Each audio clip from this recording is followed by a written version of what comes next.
dans cette nouvelle vidéo. Aujourd'hui on se retrouve pour une vidéo qui change un peu, on va parler de mes études. Je vous ai fait un sondage sur Instagram, donc d'ailleurs si vous ne me suivez pas n'hésitez pas à me rejoindre, je vous mets mon Instagram juste ici.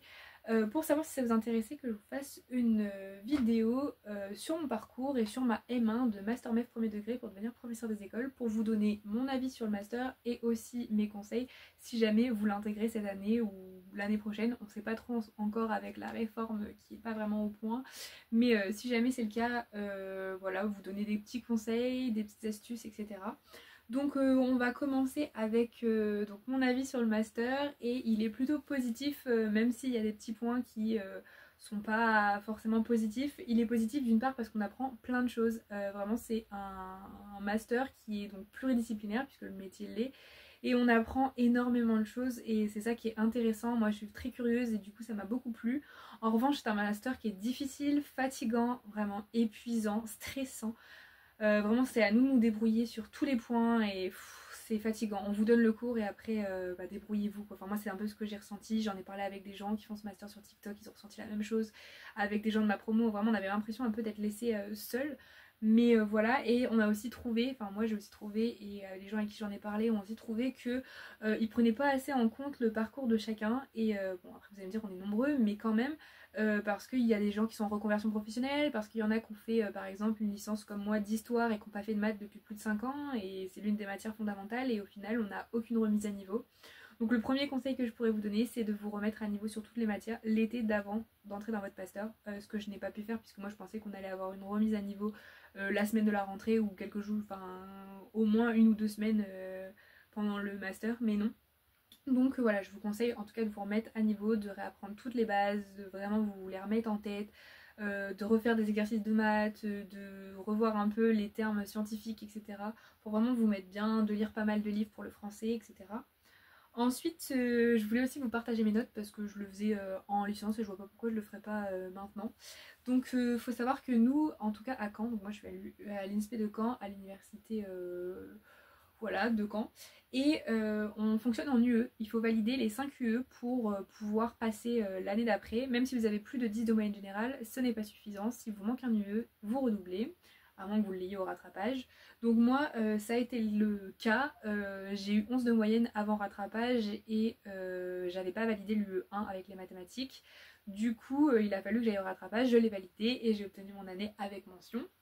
Donc voilà, pour l'UE1 j'ai eu 10,22 après rattrapage, j'ai eu 12 en sport, 11 en français et 16 en français, et 7,25 en maths, donc après rattrapage puisque avant j'avais 5 en maths.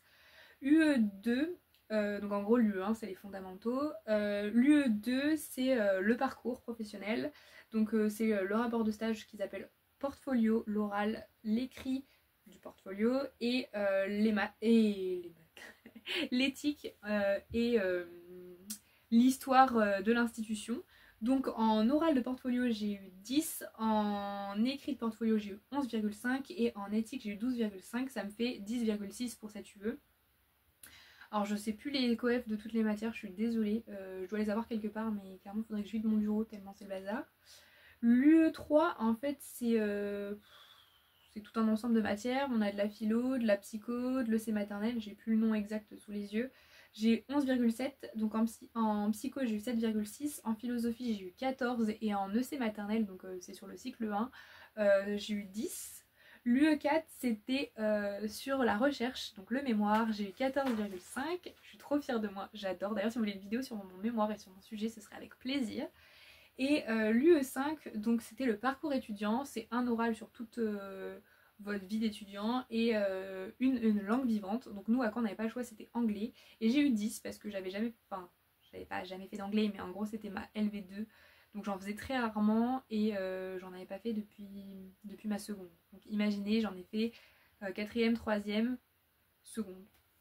Voilà, le reste j'étais en espagnol pour moi en LV1. Donc voilà. Des petits conseils maintenant, puisque je vous ai donné toutes mes notes. Ah oui, pour ceux qui veulent savoir quand même ma moyenne générale, j'ai eu 11,2 et 11 avant rattrapage. Donc voilà, mais comme je vous ai dit, ça sert à rien. Bon, ça sert quand même à avoir une mention, puisque j'ai eu la mention quand même, mais ça sert pas à grand chose. Vous pouvez avoir une mention et ne pas passer parce que vous n'avez pas validé une UE. Donc voilà. Ensuite, je voulais vous donner quelques conseils. Déjà, refaire beaucoup d'exercices de maths et tous les faire. Ne pas se dire oh non, je ferai pas celui-là, j'en ferai un autre. Bah non, parce que le jour de l'examen, vous pouvez tomber sur celui-là et malheureusement, bah c'est comme ça. Ensuite, je voulais vous conseiller de beaucoup lire puisque durant l'année, on vous demande de réaliser, donc c'est la note où j'ai eu 16 en français, un carnet de lecture avec toutes les lectures que vous aurez fait au cours de l'année. J'ai 150 pages, comment vous dire que voilà. On vous demande, je vais vous faire un petit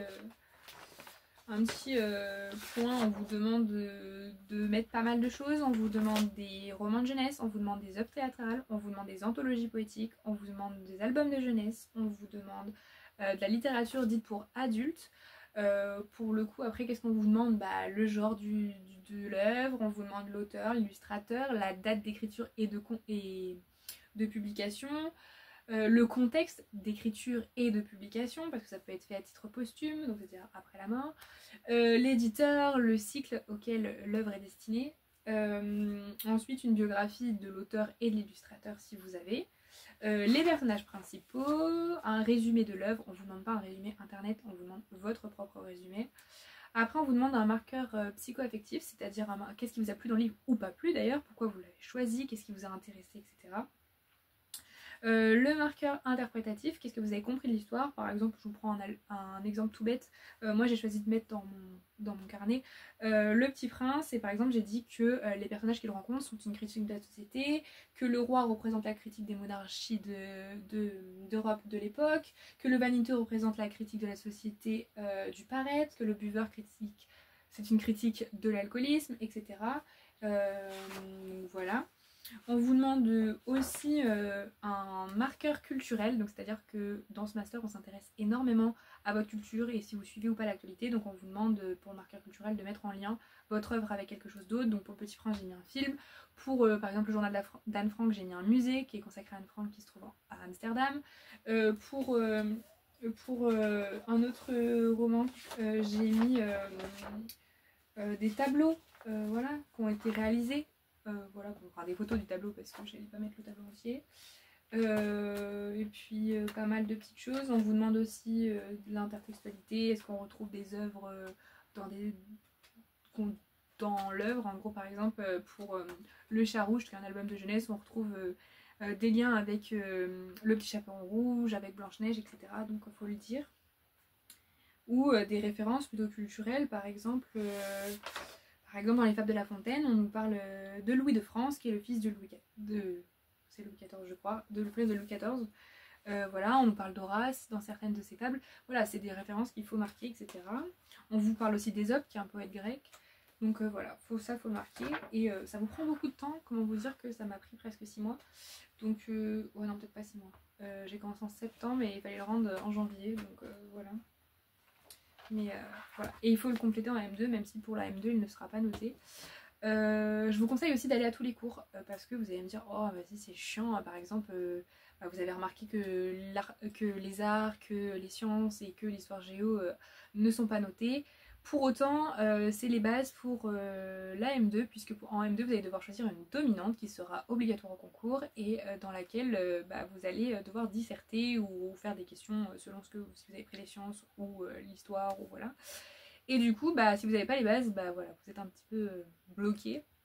Donc moi j'y suis allée dans tous les cours et je pense que l'année prochaine je prendrai dominante histoire géo puisque j'ai fait une licence histoire géo. Je me vois pas faire de l'art, j'ai arrêté il y a tellement longtemps et pareil les sciences j'ai jamais été très bonne donc voilà, je pense que je prendrai histoire géo. Mais voilà, aller à tous les cours, même, enfin déjà pour les boursiers c'est obligatoire, pour aussi si vous êtes à ça de passer, des fois ils vous mettent des points de jury, ce serait bête de pas les avoir parce que vous étiez absent, que vous faisiez de l'absentéisme. Voilà, on essaye d'aller à tous les cours et de se concentrer, de lire ses cours chaque soir, de refaire les exercices en maths. Je sais c'est chiant, c'est casse-couille et clairement moi aussi des fois je me disais mais j'ai envie d'aller dormir, est-ce qu'on peut pas me foutre la paix? Non, il fallait revoir, d'avancer dans son mémoire et d'avancer dans son portfolio parce que ça prend un temps fou également et malheureusement on peut aussi faire vos révisions pour les partiels et ils s'en fichent, ils acceptent aucun retard, enfin clairement voilà c'est comme ça. Je vous conseille d'avoir une bonne wifi, un bon réseau parce que clairement le mémoire, le portfolio, tout se fait par internet et c'est vraiment une galère, je vous jure c'est une galère. Moi j'avais des fois où j'avais pas de réseau, c'était vraiment la merde.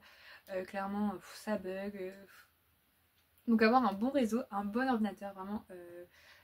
De toute façon je vous ferai une vidéo sur ce qu'il faut pour, comme fourniture pour le master, mais je vous conseille de prendre un bon ordinateur ou une bonne tablette, quelque chose qui vraiment marche bien.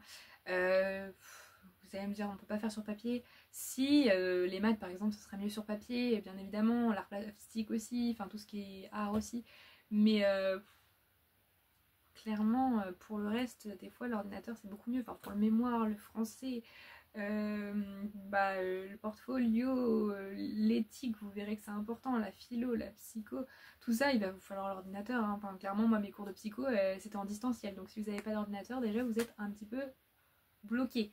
Donc voilà, pour penser à investir dans un bon ordinateur, dans une bonne tablette, hein, peu importe, mais quelque chose d'électronique puisque de toute façon on vous le demandera.